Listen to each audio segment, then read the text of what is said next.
বলছি, এই রাষ্ট্রে এখন বাংলাদেশের মানুষ বাঁচতে চায় না, শুধু ভালোভাবে মরতে চায়। শুধু মরার অধিকারটুকু দেন, একটা স্বাভাবিক মৃত্যুর অধিকার দেন। কিন্তু আল্লাহর কি খেলা?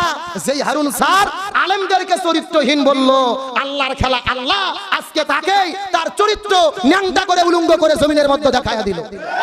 এগুলো কার খেলা? এই বাংলাদেশের প্রশাসনের ডিবি প্রধান হারুন স্যার, যার নাম সবাই বলে হারুনুর রশিদ।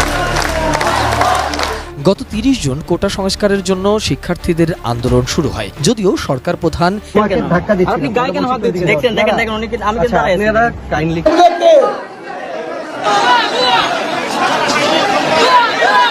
রাষ্ট্র তার সম্পদ রক্ষায় ব্যস্ত, লাশ নিয়ে ব্যস্ত না। তোমার মারছে, মায়ের সুরে ছেলে গাড়ি তুলতে পারে নাই, ছেলে গাড়ি তুলতে পারে নাই, পুলিশের ধরে না গাড়ি দৌড়াইছে। তোমার মাই দিয়েছে আমার ছেলের, আমার ছেলের পায়ে হয়েছে পা ভাঙ্গা। এর মধ্যে যদি মারে আমার ছেলে তো পাটা জয়েন্টটা ছুটে গেলে আবার সারা জীবন।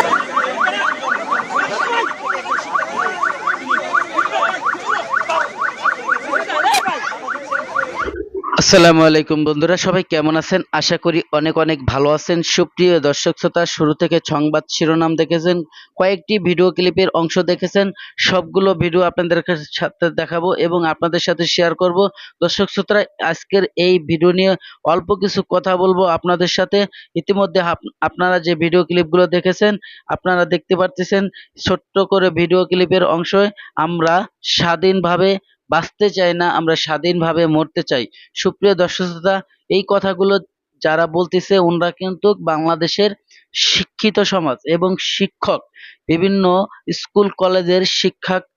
তো সমস্ত শিক্ষকরা যখন একত্র হয়ে, আইনজীবীরা হয়ে একত্র হয়ে দলীয়বদ্ধ হয়ে তারা আজকে কনফারেন্স করেছে এবং আন্দোলন করেছে এই ছাত্রদের সাথে মিশে। কি এমন আন্দোলন ছিল এবং তাদের প্রতিবাদী ভাষায় কি বলা ছিল, তা এতদিন তো আমরা কোঠা আন্দোলনকে কেন্দ্র করে বিভিন্ন ধরনের সোশ্যাল মিডিয়ায় পোস্ট করেছি, পোস্ট দেখেছি। এবং এখন কিন্তু এই কোঠা আন্দোলন কিন্তু কোঠা নাই, এখন কিন্তু অন্য স্লোগান এসেছে। জানি না আমাদের বর্তমান বাংলাদেশের পরিস্থিতি কোথায় যেয়ে দাঁড়াবে। যদি আপনাদের কেউ ভালো জানেন, অবশ্যই আপনার মূল্যবান মতামত প্রকাশ করবেন ভিডিওর কমেন্ট বক্সে। বন্ধুরা, বেশি কথা বাড়াবো না, চলুন আমরা সেই বর্তমান আন্দোলনের যে পুলিশের সাথে এবং সাধারণ জনগণের সাথে যে ঘটনাগুলো নিত্যদিনে ঘটতেছে, সে তারই একটি ভিডিও ক্লিপ আমরা দেখি। দেখার পরে অবশ্যই ভিডিওর শেষে গুরুত্বপূর্ণ আলোচনা আছে, অবশ্যই সাথে থাকবেন। আর দর্শক, আপনি যদি বাংলাদেশের একজন সুনাগরিক হয়ে থাকেন, ভালো লাগলে আপনার মূল্যবান মতামত প্রকাশ করবেন এবং আপনার থেকে আপনি সমস্ত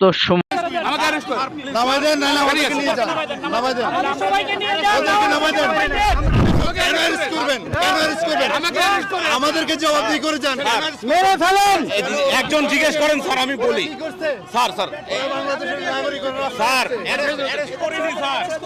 ওদেরকে নামাই দেন, এই সুপ্রিম কোর্টের সামনে থেকে জাস্টিস করিয়ে দিন স্যার। না না না, আপনাদের লিমিট মানতে হবে, করা হয়নি স্যার। স্যার স্যার আমাকে অ্যারেস্ট করুন, নামাই দেন, না না ওদেরকে নিয়ে যান, নামাই দেন, সবাইকে নিয়ে যান, ওদেরকে নামাই দেন, ওদেরকে নামাই দেন, ওই সবাই উঠিয়ে আমরা গাড়িতে উঠিয়ে এই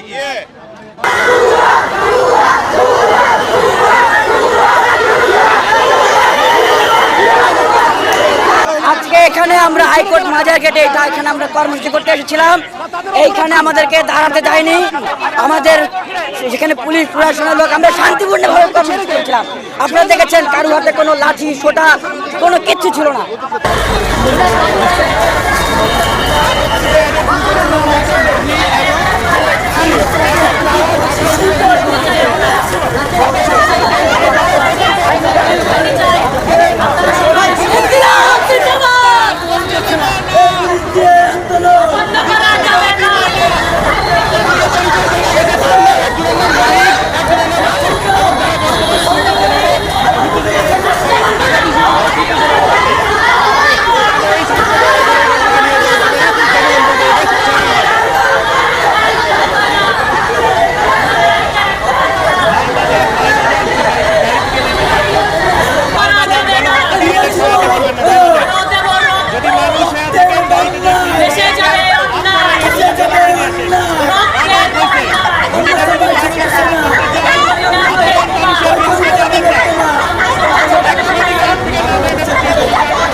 দর্শক, এতক্ষণে আপনারা যে ভিডিও ক্লিপগুলো দেখেছেন হয়তো বা আপনাদের ভালো লেগেছে।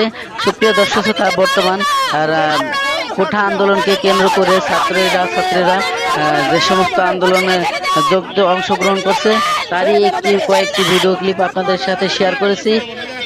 তো দর্শক, এখানে কিন্তু অঙ্গ সংগঠনের লোক আছে এবং সাধারণ জনগণ তাদেরকে আমন্ত্রণ করতেছে, আপনারা দলীয়বদ্ধ হয়ে আসেন। এখানে কিন্তু কোনো রাজনীতি আন্দোলন না, এটা কিন্তু কোঠা আন্দোলন, ছাত্রছাত্রীদের নিত্যদিনের যে তাদের যে দাবি আদায়ের আন্দোলন।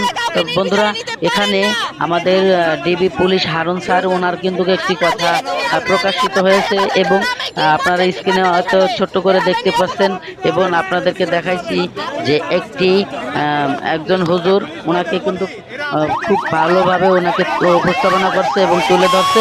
তো আমি বেশি কথা বলবো না, চলুন ওনাদের মুখ থেকেই শুনি কি হয়েছিল এবং কি এমন লিঙ্ক ভাইরাল হইল যে ডিবি পুলিশ এবং হারুন স্যার ওনাকে ট্রান্সফার পর্যন্ত করা হয়েছে। আমাদের বাংলাদেশ সরকার যথারীতি ব্যবস্থা নিয়েছে ওনার জন্য। তবে আরও ভালো হতো ওনাকে যদি উনি তো আসলে একজন অপরাধ করেছে, আমাদের সাধারণ একজন মানুষের মতোই একজন অপরাধ করেছে, কারণ এটা যে কাজটি আমাদের সোশ্যাল মিডিয়াতে আমরা দেখতে পারতেছি।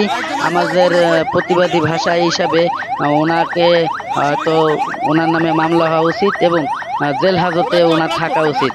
কেন বা ওনাকে চাকরি থেকে বরখাস্ত না করে ওনাকে চাকরি ট্রান্সফার করা হলো, হয়তো আমাদের মাননীয় প্রধানমন্ত্রী উনি ভালো জানে। আমি এই বিষয় নিয়ে বেশি কথা বাড়াতে চাই না, চলুন সেই ভিডিও ক্লিপটা দেখি। দেখার পরে দর্শক, আপনার যদি মনে হয় ভিডিওটি মতামত প্রকাশ করা, অবশ্যই মূল্যবান মতামত কমেন্ট করে জানাবেন।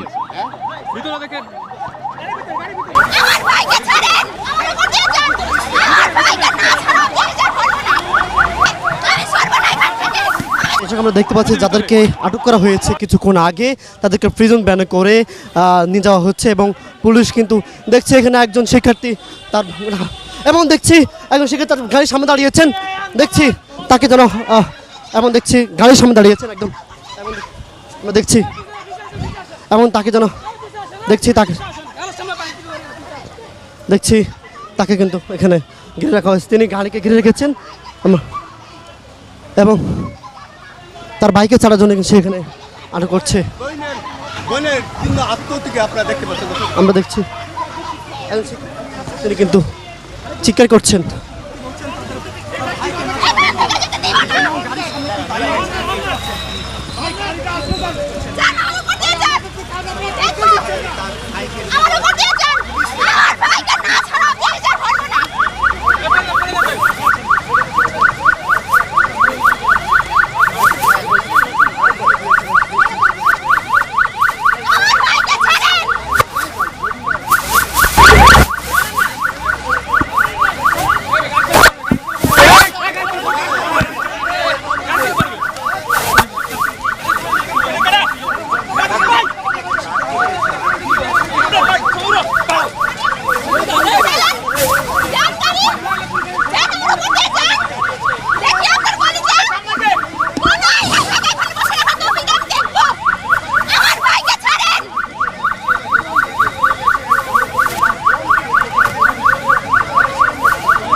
আপনার কাকে গ্রেপ্তার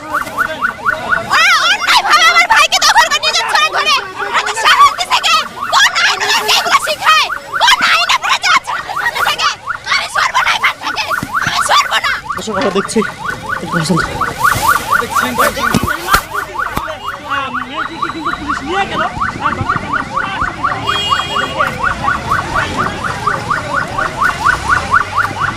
পুলিশ কিন্তু মেয়েটিকে আটক করেছে এবং যে মেয়েটিকে আসলে ঘিরে রাখা হয়েছিল সে কিন্তু তার বাইকে পুলিশ তাকে গ্রেপ্তার করেছে এবং আটক করেছেন দেখছি এবং আমরা দেখছি শিক্ষার্থী আসলে এই মুহূর্তে আটক করেছে তাকে।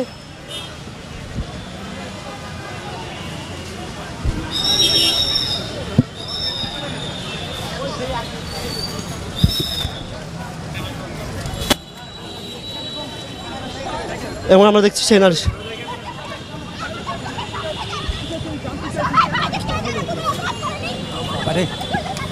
আমি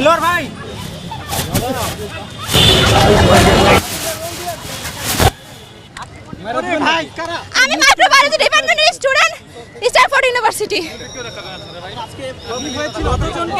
সে আপনার কি হয়? সে আমার বড় ভাই, বিশ্ববিদ্যালয়ে আমরা একসাথে ছিলাম, উনি অন্যায়ভাবে তাকে ধরে নিয়ে গেছে। আপনারা কেন এসেছিলেন এখানে? না, বাকিদেরকে চেনা নাই, আমরা একসাথে ছিলাম। আমরা এখানে বিভিন্ন বিশ্ববিদ্যালয় মিলে অনেকজন ছিলাম, প্রায় শতাধিক। আপনারা কেন এসেছিলেন এখানে? এখানে আমরা পর্যবেক্ষণ করতে আসছিলাম এবং হচ্ছে আমাদের ভাইদের যে অন্যায়ভাবে হত্যা করা হয়েছে তার বিরুদ্ধে তাদের যে হত্যার বিচার চাওয়ার জন্য আমরা এখানে শান্তিপূর্ণ দাবি নিয়ে আসার জন্য জড়ো হয়েছিলাম। কিন্তু ওনারা আমাদেরকে শান্তিপূর্ণ আন্দোলন করতে দেয়নি, আমাদের ভাইদেরকে ধরে নিয়ে গেছে। গুরুত্বপূর্ণ যাকে ধরে নেওয়া হয়েছে আপনার ভাই, তার নাম কি? তার নাম নূর, তিনি